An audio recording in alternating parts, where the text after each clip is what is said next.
O Globo Repórter de hoje nos leva ao fim do mundo. Ou seria o início? Patagônia, paraíso gelado. Um dos últimos lugares da Terra onde a natureza se mantém em equilíbrio.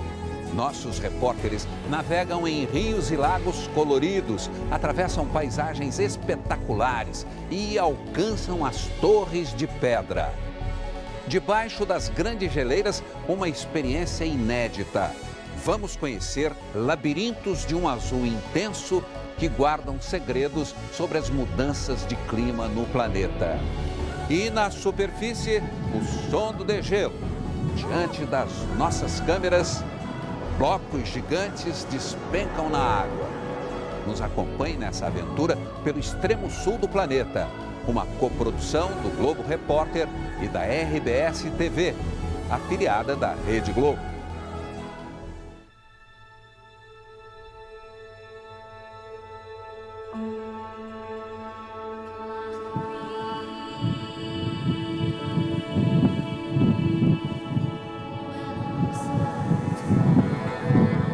Esta é uma paisagem moldada pelo vento.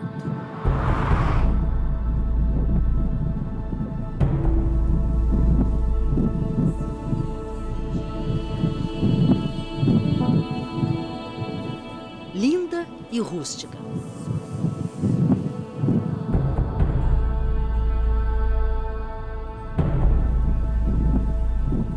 Um lugar de um horizonte infinito, onde nossos olhos nem sempre chegam. Feito de montanhas, planícies, lagos e geleiras.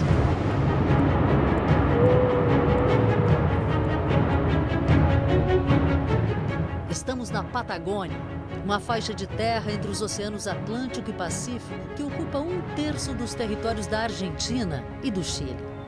Essa é a região do fim do mundo, mas olha só que fim de mundo. Aí a gente fica pensando, será que deveríamos falar assim de um lugar de onde a gente não tem vontade de partir? É a terceira maior extensão de gelo do mundo, só perde para as duas regiões polares. São 23 mil quilômetros quadrados cobertos pelo gelo patagônico. E a recepção é escandalosamente deslumbrante e barulhenta.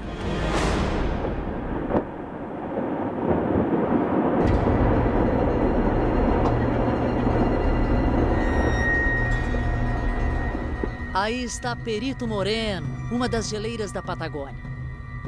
Rodeada por bosques e de frente para o Lago Argentino, Perito Moreno é uma das geleiras mais populares e visitadas do mundo. 60 metros de altura, quase 5 quilômetros de paredão à nossa frente. Aqui onde o gelo encontra a água, Perito Moreno é um gigante branco com tons azulados que forma um espetáculo ainda mais lindo por causa da luz do sol que reflete lá no gelo. Olha só. Olha lá caindo, olha lá.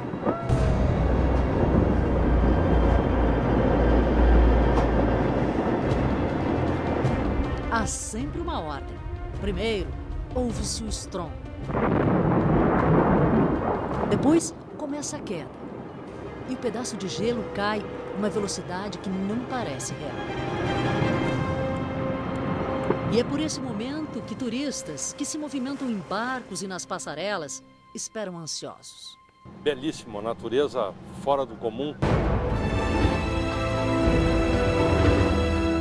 Além dessa explosão natural que acontece em qualquer época do ano, Perito Moreno também se tornou conhecida por ser uma das poucas geleiras estáveis do mundo. Desde 1914, tem o mesmo tamanho. As geleiras estão constantemente em movimento.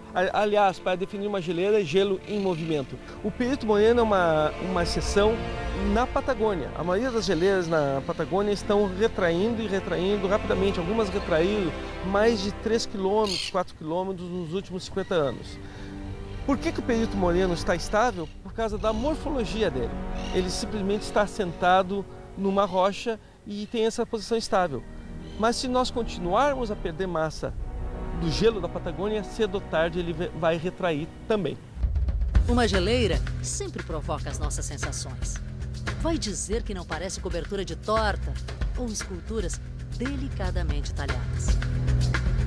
Talvez sejam sensações como essas que seduzem os montanhistas. E é com eles que pegamos carona para aproveitar ainda mais essa fascinante expressão da natureza. As montanhas feitas de gelo. Primeiro é preciso um calçado especial, cheio de garras ou pregões. Depois, se acostumar com ele. Finalmente, vamos tentar andar. E assim, quase sem jeito. Bom, lá vamos nós.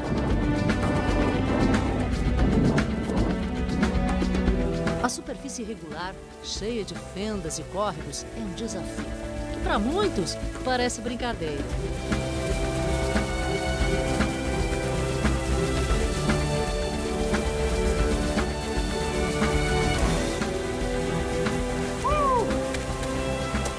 Que bonito, ¿eh? Bueno, vamos. É só aqui que podemos admirar uma paisagem assim tão simples, mas profundamente complexa. E a gente segue na trilha sobre o gelo. Gelo formado por camadas e camadas de neve acumuladas há milhares de anos. Quando derrete, produz uma das águas mais puras que existe. É uma água muito fresca, não tem sabor, é a água mais pura, mais deliciosa que he tomado minha vida. Caminhar sobre a geleira é uma aventura arriscada, mas fascinante. O segredo, como disse o nosso guia, é manter os pés assim, ó, bem firmes no gelo e não voltados para o céu. Bom, mas enquanto a gente se diverte aqui em cima, ali embaixo tem gente tentando descobrir ainda mais sobre a importância que as geleiras têm para o nosso mundo. A água que corre sobre a superfície gelada forma poços e abismos no interior do glaciar Perito Moreno. E foi através dessas janelas que pesquisadores de universidades italianas se aventuraram 100 metros geleira abaixo em busca de respostas.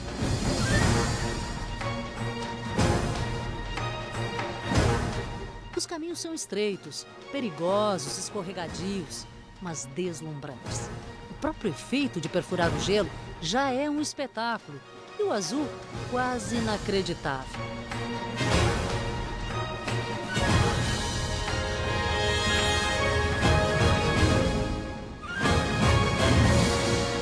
Bem de perto, a transparência parece ser formada por infinitas bolhas de ar.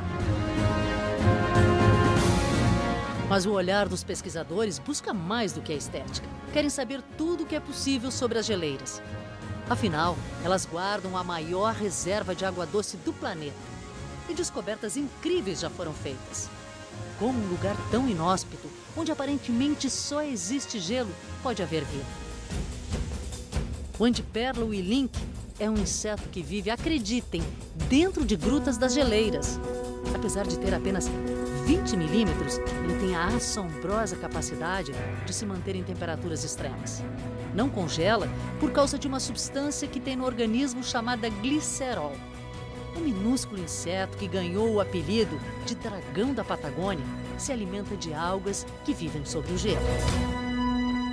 É espetacular essas descobertas. O gelo não é tão estéril como se esperava. O gelo do planeta Terra guarda a história do clima e da atmosfera ao longo dos últimos 800 mil anos. O caso mais claro é que nós sabemos como o homem mudou a composição química da atmosfera, por exemplo, aumentando a concentração de gases estufas. O Império Romano, por volta do ano 100, ano 200, depois de Cristo, já causava poluição na escala hemisférica, ou seja, o gelo e a neve da Groenlândia, que caiu no ano 100, no ano 200, já estava contaminado com metal pesado de origem romana. O gelo guarda segredos milenares. E o grande desafio dos cientistas é decifrar, escutar esses gigantes e revelar seus mistérios. Hay muchas cosas que descubrir y está el enorme interés de la ciencia internacional. Como é que o gelo está respondendo a essas mudanças do clima? Nos últimos anos, não houve apenas aumento da temperatura, também mudaram os padrões de chuva, quando cai neve. e como cai, também a força e a direção do vento, nos últimos 50 anos, há evidência de que os centros de baixa pressão estão mudando o comportamento, intensificando a velocidade do vento. Dessa maneira, afetam a possibilidade de que essa massa de gelo se alimente e esteja em equilíbrio. E esteja em equilíbrio. Um equilíbrio que começa na formação, no acúmulo de neve, e continua no desprendimento da geleira. Cada vez que um pedaço de gelo cai, começa uma espécie de viagem. Os blocos navegam à deriva sobre as águas. Às vezes parecem esculturas, pedras preciosas, em cores que vão do branco ao azul anil. De repente, aparecem transparentes como um vidro. E tudo que vemos são apenas 10% do seu tamanho. O resto está debaixo d'água. Esses pedaços de gelo vão flutuar até desaparecer, alimentando cascatas, lagos e rios. Olha a cor. Parece o mar do Caribe, Nordeste. Olha a sua transparência. Vou pôr a mão aqui. Uau! A diferença é a temperatura. Mas a cor é maravilhosa. Olha só.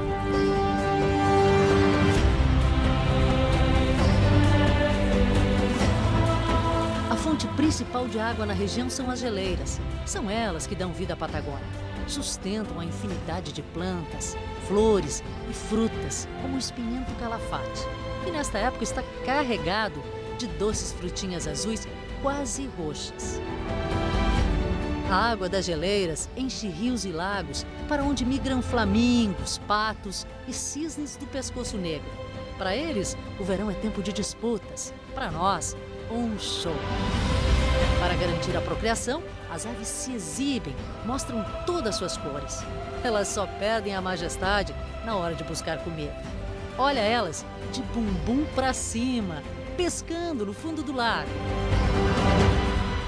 Há milhões de anos, grande parte dessa paisagem estava coberta por glaciares. Rios de gelo que avançavam, esculpindo montanhas, arrastando rochas, cavando vales. Depois, conforme iam retrocedendo, deixavam para trás lagos. Além das marcas no relevo, esse processo da natureza deixou cores, uma variedade imensa de tons. Dependendo da hora do dia, as planícies e as montanhas variam do laranja ao marrom. As minúsculas frutas são vermelhas, roxas, rosadas. Estas parecem maçãs bem pequenininhas. E quando provamos as vermelhas, o gostinho é familiar. O gostinho é a consistência do romã. Muito bom. Junto a esse pomar rasteiro, há uma infinidade de flores. Detalhes pequenos de um lugar que é grandiosamente belo e que não respeita fronteiras. Da Argentina para o Chile, Torres del Paine é mais do que um conjunto de montanhas feito de granito e basalto moldurando o horizonte. Ela é uma das atrações mais lindas da Patagônia. E ainda por cima, a gente pode ver a paisagem em dobro. Os lagos se transformam em enormes espelhos que refletem toda a exuberância do lugar. É incrível, mas a gente vai ficando com um certo sentimento de perda quando a montanha e a paisagem vão ficando para trás. Mas aí é só olhar para o lado, para frente, e tem muito mais para os nossos olhos apreciarem.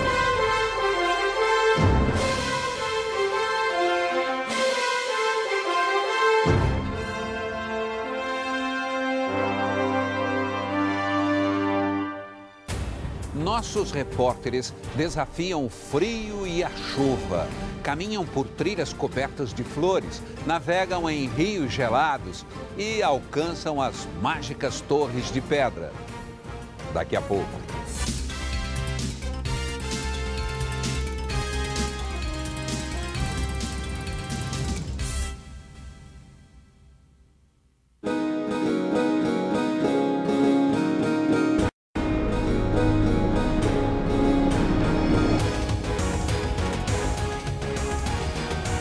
Para chegar a Torres del Paine, no Chile, escolhemos o caminho mais demorado e mais espetacular. Partimos de Puerto Natales, capital da província, Última Esperança. Bom, e agora começa a nossa viagem com destino às primeiras geleiras chilenas. Vamos lá, então? De Puerto Natales até o Parque Torres del Paine, são 7 horas. Nesse lugar, a água do mar se mistura à água do degelo e forma canais, rios e lagoas, que abrigam pequenas ilhas. Quase que inesperadamente, surgem paredões enormes, com cascatas feitas da água que vem lá das geleiras.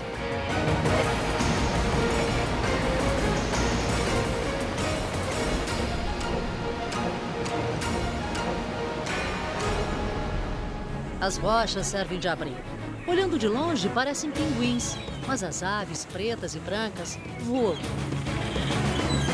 São cormorões que ficam atentos ao barulho do barco, mas não se incomodam com nossa presença.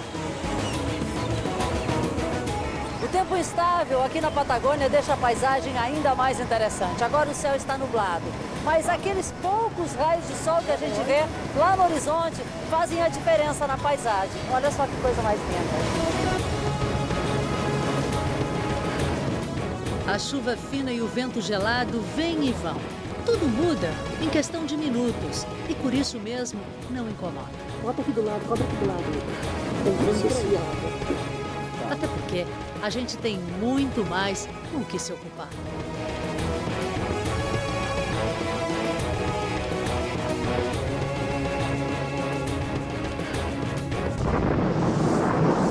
Acabamos de desembarcar com chuva no maior parque nacional aqui do Chile.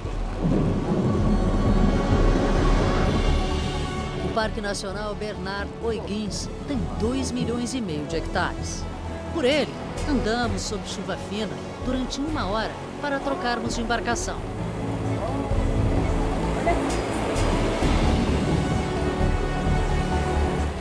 No caminho, o glaciar Serrano. Ele está bem à nossa frente, mas é engraçado como aqui a gente perde a noção de distância e de tamanho. Tudo parece sempre perto e menor do que realmente é. A trilha estreita ao lado da lagoa é rodeada por arbustos e flores. Uma vegetação muito simples, feita de poucas espécies, mas muito delicada e pequena. Até parece que é para não competir com a exuberância desse lugar. Como não é possível levar a geleira para casa, tem gente por aqui que improvisa. Pegou para provar? Sí, para probar. Hielo eterno. Precioso. Precioso. Sí. E vamos seguir viagem. Para nossa segurança, por causa do clima e do tipo de embarcação, precisamos vestir uma roupa especial. Essa roupa é térmica, ela flutua em caso de queda na água, porque agora nós vamos embarcar e navegar durante 1h30 pelo rio Serrano. Vamos até a próxima geleira. São quase 40 quilômetros, seguidos de uma margem onde a ação da água recorta a terra. Um lugar de pequenos bosques, de montanhas, de correntezas que se transformam em corredeiras. O caminho que nós escolhemos para chegar a Torres del Paine é lindo, mas é gelado. Apesar de ser verão na Patagônia e de estar usando essa roupa térmica, faz muito frio e, além de tudo, chove. O tempo aqui é muito instável, quer dizer, isso não é realidade nenhuma. A gente arriscou, mas está ótimo. E no meio do caminho tinha uma família de cisnes de pescoço negro, a mamãe e seus filhotes. É claro que um barco por essas águas é assustador. Mas eles se defendem como podem, nem que seja de carona nas costas da mamãe. E como 2 não cabem, o jeito é se pendurar nas penas da asa dela. E a gente pensa, fica imaginando que tudo isso foi para nos recepcionar.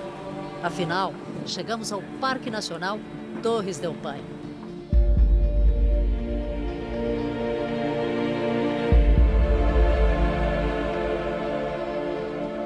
Essa é uma imagem que depende do tempo e do vento. Lá em cima, torres e picos, alguns com mais de 3.000 metros de altura, formam um dos conjuntos de montanhas mais impressionantes do mundo. Mas, como que por um capricho da natureza, elas, as montanhas, raramente se mostram por inteiro.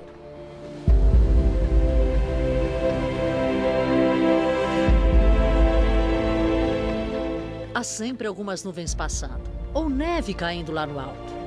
Aqui a gente nem sabe o que olhar primeiro.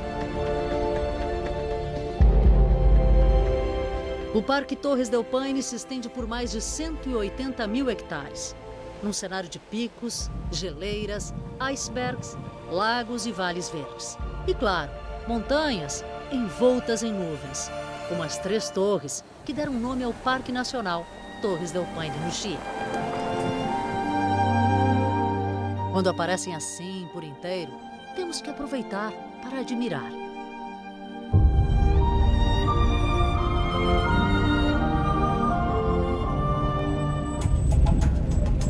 Para conhecer todos os cantinhos do parque, os caminhos nos levam até uma ponte inglesa de 1928. O problema é que ela é tão estreita que só passa um carro por vez e com os retrovisores dobrados. Restam poucos centímetros de cada lado. Passar por essa ponte também foi uma aventura aqui na Patagônia, mas o nosso guia aqui é ótimo na direção. Errou? Não errou, né? Acertou. Obrigado. A paisagem que passa ao nosso lado, às vezes, provoca espanto. São muitas as marcas do que o fogo já tirou desse lugar.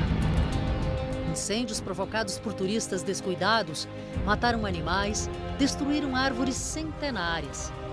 No lugar, apenas troncos e um vazio de cores. Temos um lugar muito especial. Temos um lugar muito especial com um número muito baixo de pessoas, animais e plantas. Por isso é preciso muito cuidado, porque qualquer dano que aconteça é muito difícil de recuperar. Se uma árvore cair, teremos que esperar uns 200 anos para que tenhamos uma árvore do mesmo tamanho. Por quê? Porque há o vento constante, o frio, a variação solar, tudo isso afeta.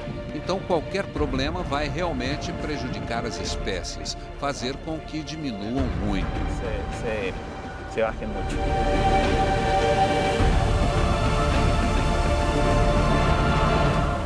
A vida é barulhenta na Patagônia e mais forte, até no nome, Salto Grande. Uma cascata feita de água que vem do lago Nordenskiöld e deságua no lago Peué. Despenca branca e verde e ainda por cima tem um arco-íris que parece brincar com os nossos olhos. Torres del Paine é um santuário onde vivem principalmente aves e mamíferos. O céu é dos carcarás. Mas quem reina lá no alto são os gigantes condores. Aves que de asas abertas chegam a medir 3 metros. Hoje viajam tranquilos ao sabor das correntes de ar. Mas no passado eram alvo de caçadores. A bióloga Gladys Garay, que viveu durante 10 anos no parque estudando as espécies, conta que os condores eram mortos por ignorância de muitos fazendeiros. As pessoas viam os condores comendo animais mortos e achavam que eles caçavam. Então matavam os condores, porque pensavam que eles iriam caçar os filhotes das ovelhas, das cabras.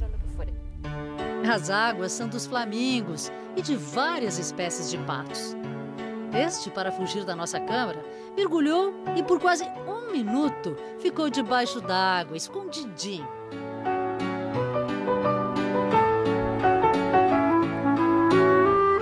Os vales e também o alto dos morros são deles.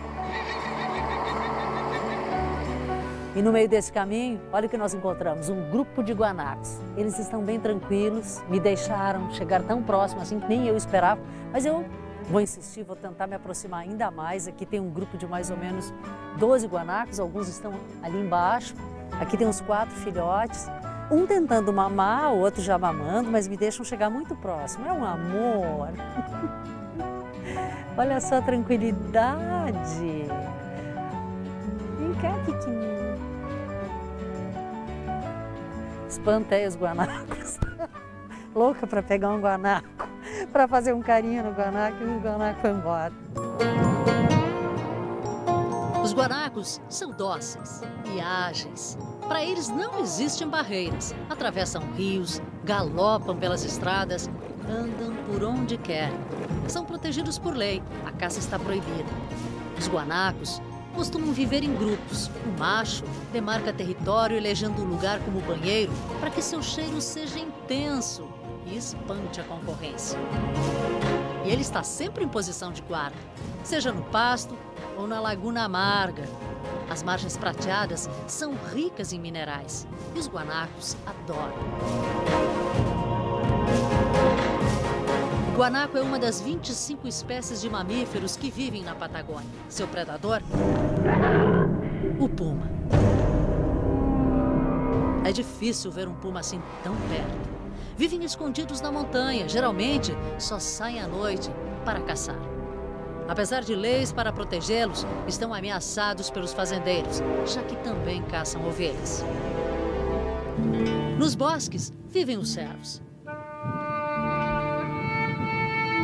Animais ameaçados de extinção. E andando pela estepe patagônica, a gente avista os mamíferos menores. São as lebres e raposas, também chamadas de zorros. São ariscas, mas curiosas. O pequeno animal anda rápido, mas depois para, olha melhor. Parece até que faz pose para a nossa câmera. Depois saem disparado. Porque Torres del Paine é um lugar que ha sido protegido por mais de 50 anos. Torres del Paine é uma vitrine, mas é mais do que isso. É um lugar protegido há mais de 50 anos. A fauna e a flora chegaram a um ponto de equilíbrio que eu não creio que exista em outra parte do mundo. Chegou num ponto que os predadores controlam as presas. Então, em Paine, o bonito e o motivo pelo qual eu gosto de trabalhar aqui é que todas as espécies se encontram em equilíbrio. Não vai haver muitos pumas, porque não tem que ter muitos pumas. Eles se controlam, têm seus próprios territórios. Esse é o lugar perfeito para estudar a fauna e a flora em estado natural e controlando a si mesmo. Isso é a maravilha de Paine. Isso é a maravilha de Paine.